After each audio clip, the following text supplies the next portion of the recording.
What's your initial reactions to the fight? I thought they both performed real well.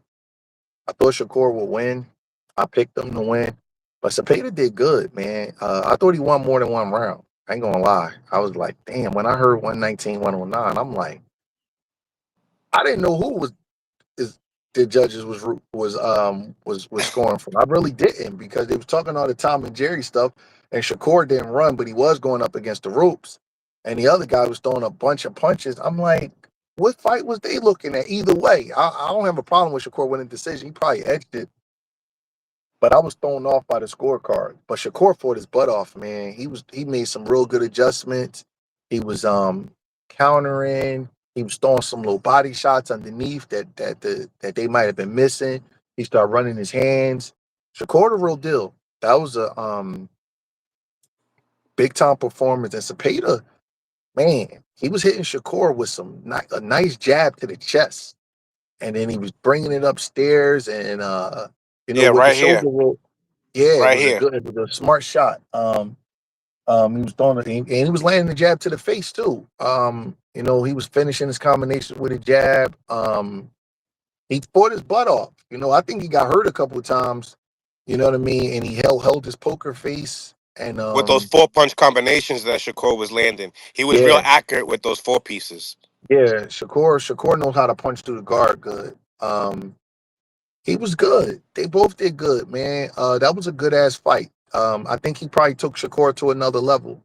Shakur needed that, and he got it, and he delivered, and he showed his physical toughness.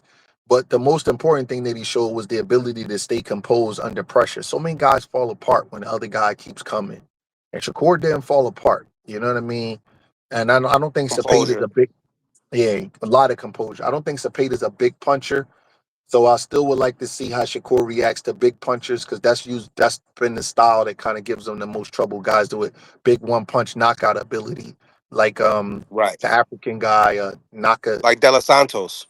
Dallas Santos and the tall African dude. His name begin with an N. Nakatelia, Yeah, the one that Abdullah Mason dismantled you got in it. 3 rounds. That guy gave Shakur some trouble.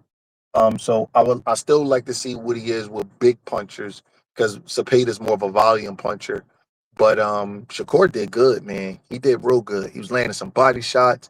He was calm. He was composed. He got to a point where he was rocking back, shooting the left hand.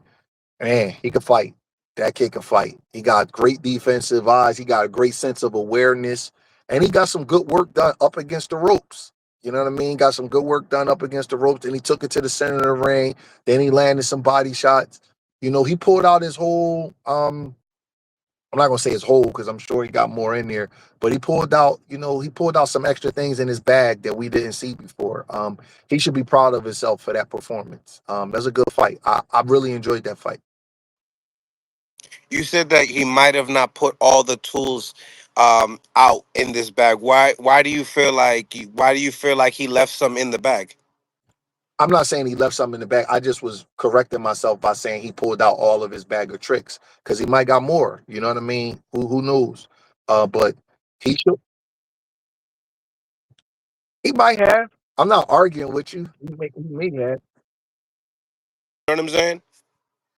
Who knows? Who knows? I heard him say something at the end of the fight, though. He said that he needs to get physically stronger. So maybe with more physical strength, he could do more as far as keeping the fight in the center of the ring a little bit more, using his jab a little bit more, because you got to have strong legs to hold your ground a little bit more. So maybe that's what he meant. I don't know. But if I'm part of Shakur's team, I would be proud of him for that moment, for that fight, because he showed a lot. The pocket with a puncher like It's Schofield. a different kind of fight. Schofield is a twitchy, explosive fighter. He probably wouldn't want to stay in the pocket like that with Schofield because it's a different kind of fight. Cepeda's a volume fighter where they kind of force you to fight him. It's hard to just box a guy like that all night. But Schofield is an in and out explosive kid that's throwing bigger shots. He's probably a harder puncher. Even though Cepeda got a um a high KO percentage, I don't really view him as a big puncher like that. Where Schofield is a strong young kid with that's a little bit more twitchy, that's going to be trying to hit Shakur with more power shots instead of the 100 punches around type of dude. He probably won't have that kind of volume. So it's just a different fight. I don't think Shakur will fight Schofield the way he fought Zepeda. Do you want to see that fight next? It wouldn't mind. I don't. You know what, man? Everybody always wants to play matchmaker with other guys' careers. Like, well, don't do this or don't do that. If they want to fight next, let them put them in there next. You know what I mean? I don't. I don't get into that because I'm born in the '70s, bro. It was a time in boxing where guys was taking super fights in the early 20s. This is new, where you got to wait till you almost 30 to step up and take super fights. You know what I'm saying? Like Tommy Hearns won the title at 21. Benitez won the title at 17. Ray Leonard won the title at 23. Ali won the title at 22. Durant 21. Tito 21. I could go down the list. You know what I mean? That's why it's hard to compare eras because in other eras, guys was already great by the time they left their late 20s. By the time they was in the late 20s, we already knew whether they was Hall of Famers or not. So if Schofield and his dad think he's ready, let him fight. You know what I'm saying? I'll tell you this. There's a difference between a 21-year-old and a 30-year-old in the gym, even with reaction time. The twitching is a little bit different. So it's a little bit different when you may not have the experience and the IQ, but his twitchiness is different. His reaction time is different.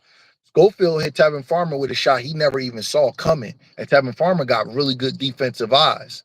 So if they want to fight, I'm not talking, you know what I mean? My opinion don't mean that much as far as talking a guy out of a fight.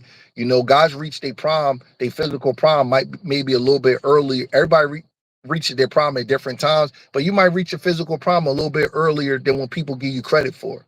You know what I mean? Like look at a guy like Fernando Vargas. How early was his prime? Or Adrian Broner. We probably saw their primes at 22, 23 years old. So if Schofield is Early. ready, I say let him go. You know what I mean? Him and his dad, they know his body and they know his capabilities. And listen, let him fight if that's what they want to do. Who do you feel like had a more clear win? Farmer in the first fight or Shakur Stevenson? Shakur Stevenson. Farmer did good, but I got the impression that Shakur was controlling the Peta a little bit more. But I got to see Farmer's fight again. I don't like to compare that because Tev is my guy, so I don't want to do that. But I will have to see. But I got the impression that Shakur started controlling Zepeda a little bit more with the 4 or 5 punch combinations.